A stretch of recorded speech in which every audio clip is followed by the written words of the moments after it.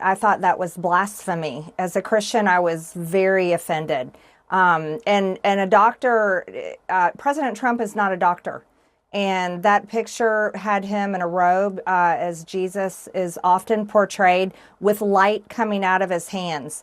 And he talked about healing people like a Red Cross worker. I think it was blasphemy. I was offended. I think he should apologize, not act defensive. And many Christians across America and the world were very offended by that. No decent politician would take on the Pope. It's like just asking for trouble. There's nothing in it for you. It seems to Catholics almost blasphemous to do that. Like when I was growing up, Ari, we would bow our heads when we said Jesus. That's what it was like. So Catholics hearing this, they don't like it.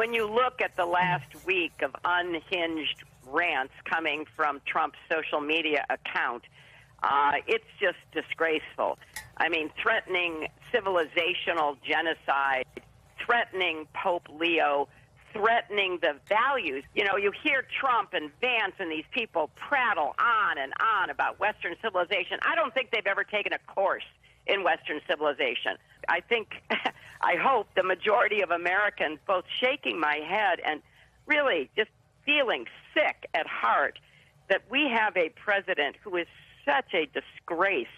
And it's about what we should stand for that he positions himself against, using slogans like Western civilization and admiring somebody like Putin who wants to destroy Western civilization. So let's be really clear about what accountability means here, and let's start holding him accountable for what he says and what he does. And of course, we have to wait for an election, but there are a lot of people around him who I think need to be held accountable right now for the behavior that they're engaged in and what they are leading us toward.